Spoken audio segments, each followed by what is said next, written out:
A quarta-feira parecia igual a qualquer outra no Aeroporto Internacional de Guarulhos. Passageiros apressados arrastavam malas entre os sagões, enquanto anúncios mecânicos ecoavam pelos alto-falantes. Era quase meio-dia quando ele chegou. Vestia uma jaqueta surrada, calça escura e boné. O rosto parcialmente encoberto por uma máscara preta, embora o uso já não fosse obrigatório. Tinha olhos fundos, inquietos, que saltavam de um lado a outro como se perseguissem sombras invisíveis. Mas o que realmente chamava a atenção era sua mochila, marrom, de couro velho, com um fecho de metal grosso e gasto. E pesada, pesada demais. Ele se sentou próximo ao portão de embarque do Terminal 3, voo 486 para Bogotá.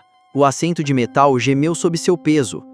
Ao lado, uma família colombiana riu alto com uma criança que brincava com um tablet.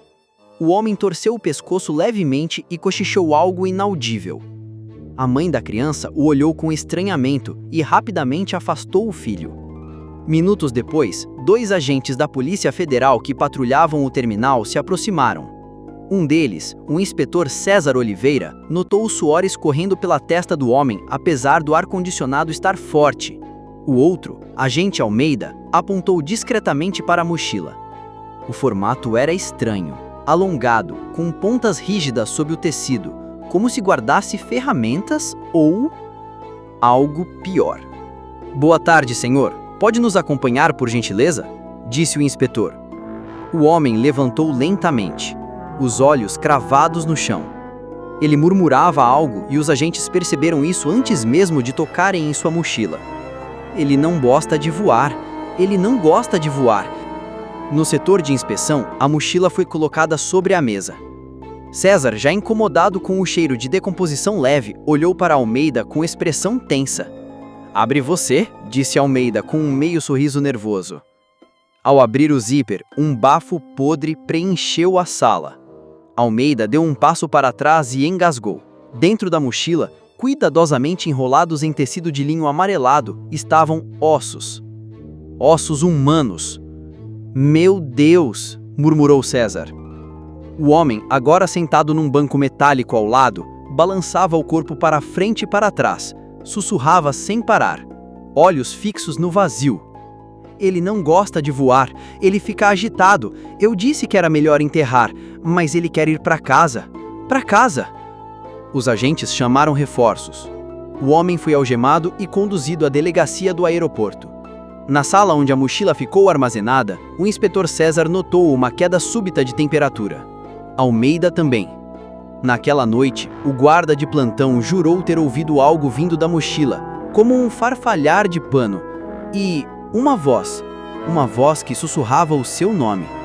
No dia seguinte, ele pediu exoneração. O depósito da Polícia Federal no aeroporto de Guarulhos era pouco mais que um cômodo esquecido entre corredores de concreto e portas de aço.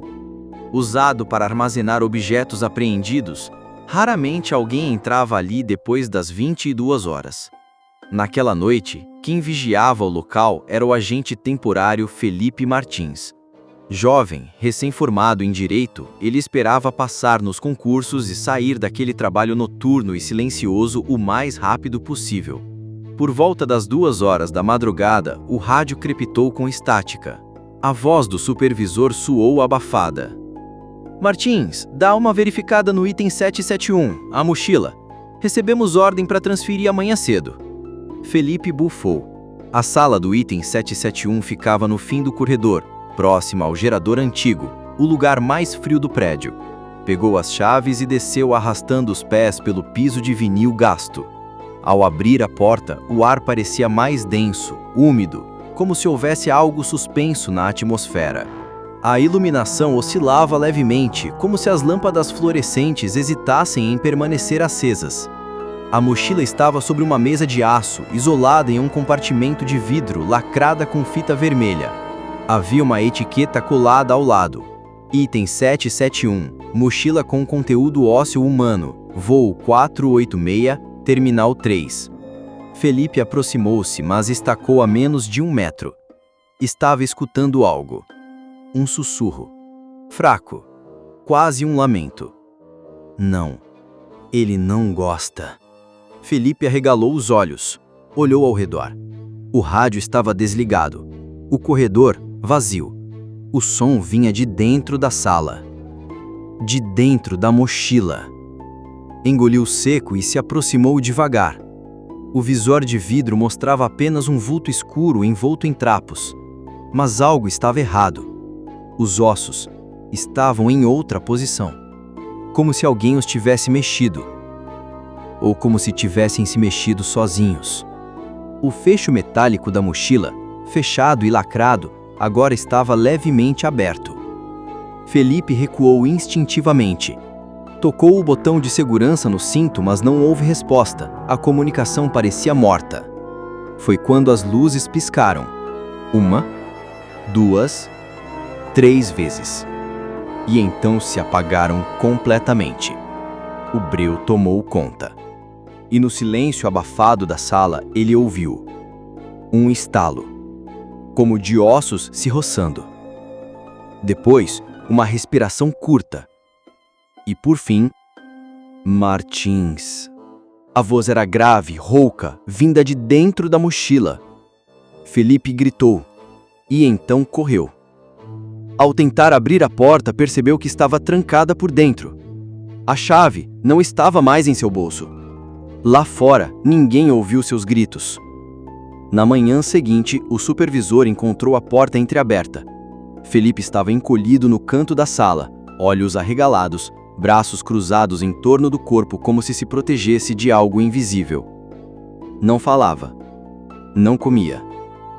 E quando o enfermeiro se aproximou para examiná-lo, Felipe apenas repetiu uma frase, os olhos fixos no chão. Ele não gosta de voar. Após o incidente com o agente Felipe, a mochila foi transferida para uma sala isolada no IML Central de São Paulo, sob a custódia da perita forense doutora Helena Moura. Ela era uma das especialistas mais respeitadas do país em antropologia forense, acostumada a lidar com corpos mutilados, esqueletos em decomposição e até vítimas de desastres aéreos. Mas nada, absolutamente nada, a prepararia para o que estava por vir. Na tarde da sexta-feira, ao iniciar a análise, Helena sentiu um leve desconforto na nuca, como se algo ou alguém a observasse. A sala estava vazia, trancada, com câmeras ligadas, mas havia essa sensação persistente de presença. Ela abriu a mochila com cuidado, usando luvas duplas e máscara com filtro. Os ossos, apesar de limpos, apresentavam algo incomum. Estavam envoltos em tiras de tecido com inscrições estranhas, símbolos que pareciam uma mistura de letras antigas e desenhos primitivos. Helena os fotografou, registrou as posições, começou a montar o esqueleto sobre a mesa de aço. Braços longos, costelas finas, dentes pequenos, tudo indicava que se tratava de um homem entre 40 e 50 anos, mas a proporção do crânio estava errada, ligeiramente alongado, com fissuras incomuns na parte occipital. Ela fez uma tomografia digital dos ossos. A imagem revelou marcas internas, gravuras, como se os ossos tivessem sido talhados por dentro. A médica legista chamou o assistente, Jonas, e perguntou: "Isso é algum tipo de ritual indígena? Ou talvez uma preservação artística pós-morte?" Jonas olhou fixamente para a tela. Então, apontou para algo. "Isso não é simbologia conhecida. Parece uma palavra." Helena deu zoom. A marca, entalhada com precisão dentro do fêmur esquerdo, formava 5 letras quase legíveis. Ela anotou: E-L-I-V-R. Elivre? Murmurou. Isso não é português, nem latim. Nesse momento, todas as luzes da sala se apagaram por 2 segundos. Quando voltaram, a tela do computador estava em branco. Todas as imagens sumiram. "Jonas, você salvou o backup?" O assistente já não estava ali. Helena virou-se em direção à porta. estava trancada por dentro. Sentiu um frio súbito correr pela espinha. E então, ouviu o barulho, o som seco de algo caindo no chão de metal. Lentamente, ela se aproximou da mesa.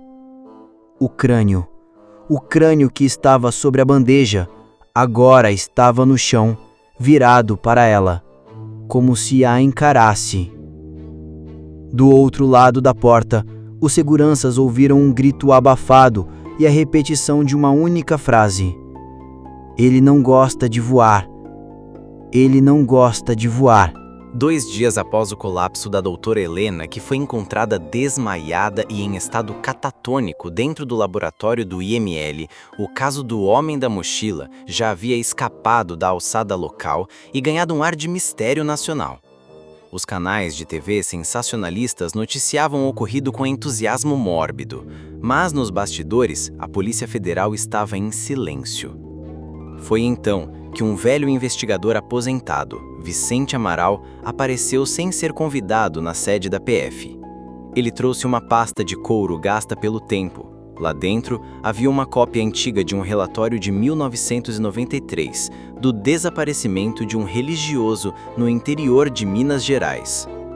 Vicente pediu para falar diretamente com o inspetor César, o mesmo que prendera o homem da mochila no aeroporto. "Isso tem relação com seu prisioneiro", disse Vicente, firme.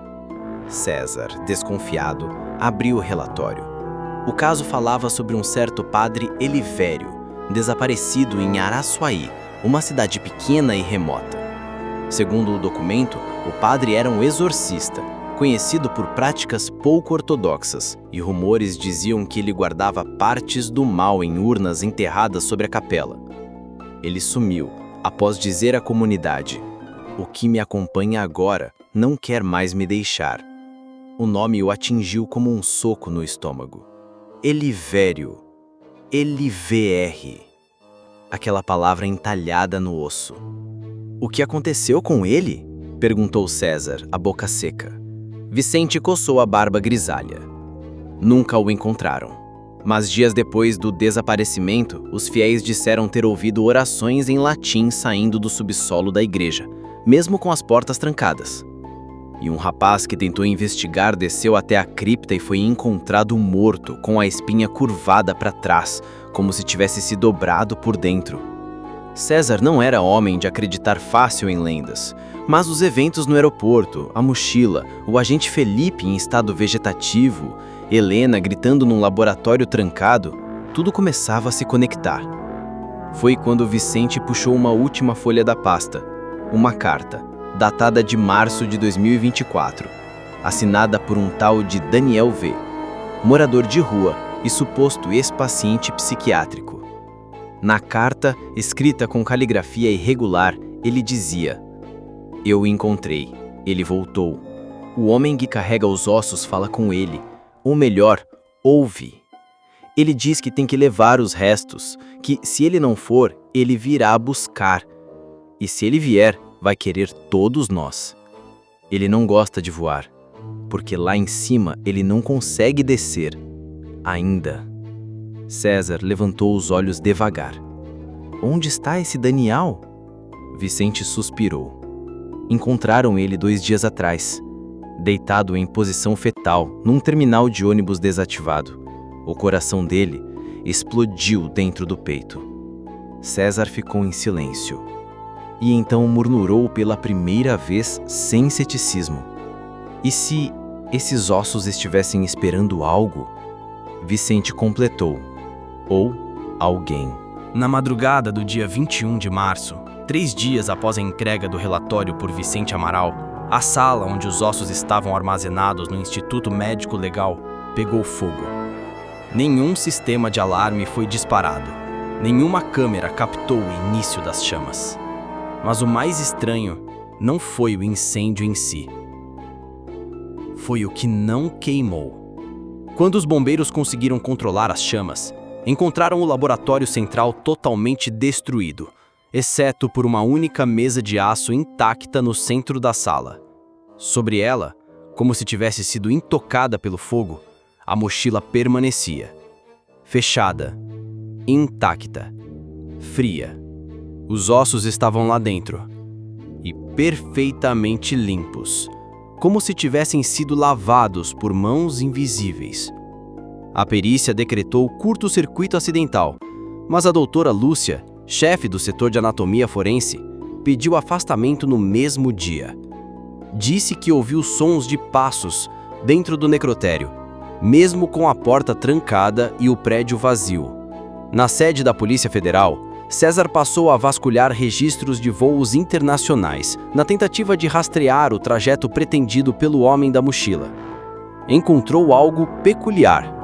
O voo 486, aquele para o qual o homem da mochila comprou passagem, havia sido cancelado poucas horas após sua prisão.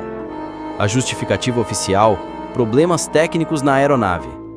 Mas César foi atrás do relatório da companhia aérea. O motivo era outro. Durante a vistoria pré-embarque, o capitão da aeronave relatou sons sem origem visível vindos do compartimento de carga. Sons parecidos com batidas, como pancadas rítmicas. O piloto disse que soavam como se alguém tivesse tentando sair de dentro de uma mala trancada. O voo foi cancelado. A aeronave foi encaminhada para manutenção. Mas 3 mecânicos pediram transferência para outras unidades no mesmo dia. Um deles, mais tarde, foi internado em um hospital psiquiátrico em São Roque, murmurando constantemente: "Ele estava tentando sair. Ele ainda está tentando sair." Foi nesse momento que César recebeu um envelope pardo, deixado anonimamente em sua mesa. Dentro, havia apenas uma foto. Era antiga, tons amarelados. Mostrava um grupo de homens em vestes clericais em frente a uma pequena capela de pedra. Atrás deles, sobre uma carroça, havia algo coberto por um pano escuro. No canto da imagem, escrito à mão: Araçuaí, 1926. A chegada dos restos. E então, no verso: ele não gosta de voar, mas já viajou uma vez e voltou por terra. O inspetor ficou gelado. Se os ossos não foram levados no avião, quem ou o que foi? A madrugada seguinte caiu pesada sobre Guarulhos. As ruas próximas ao aeroporto estavam incomumente vazias. E dentro da carceragem da Polícia Federal, o homem da mochila estava acordado. Sentado no canto da cela, olhos abertos e fixos em algum ponto invisível. Ele murmurava como sempre: ele não gosta de voar. Ele não gosta. O inspetor César chegou à delegacia com uma mala preta e expressão determinada. Estava cansado. O caso havia consumido suas noites, seu sono, seus pensamentos. Ele entrou na cela acompanhado de um padre, o único que aceitaria o convite após ouvir o nome Elivério. Chamava-se Padre Miguel Aranha, um clérigo velho, de voz áspera e olhar treinado para o que os outros chamam de loucura.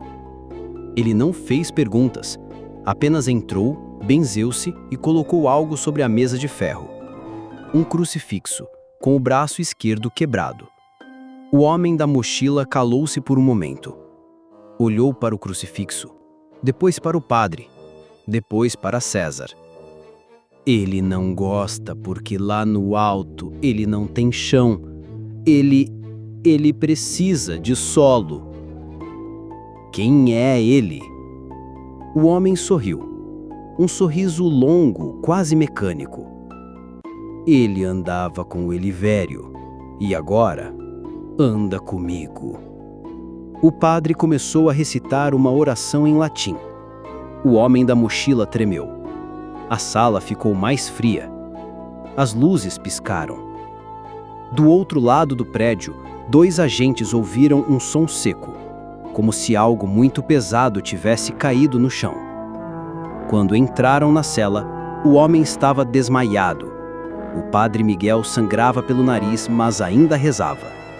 César, ajoelhado, segurava um papel amarrotado que havia sido deixado no chão da cela. Se ele não for, ele vai voltar, de novo. com outro nome, outra pele, mas os ossos sempre o encontram. César ordenou que a mochila fosse finalmente destruída. Mas não podia ser queimada. Já tentaram. Não podia ser enterrada. Já voltara. Ele decidiu fazer o impensável. Levou a mochila de carro, sozinho, até uma pedreira lacrada no interior do estado. Um lugar onde acidentes eram comuns e onde ninguém ia mais. Jogou a mochila no poço mais profundo. Trancou a entrada com solda. Não contou a ninguém. Semanas se passaram. A vida no aeroporto voltou ao fluxo habitual. O caso foi arquivado como psicológico extremo com rituais simbólicos. Mas uma noite, às 3h12 da manhã, o celular de César tocou. Número desconhecido. Inspetor, o senhor deixou algo aqui. César congelou. Reconhecia a voz. Era de Felipe, o agente que enlouquecera. Ele me achou de novo. E ao fundo da ligação, uma respiração. Baixa, profunda, antiga.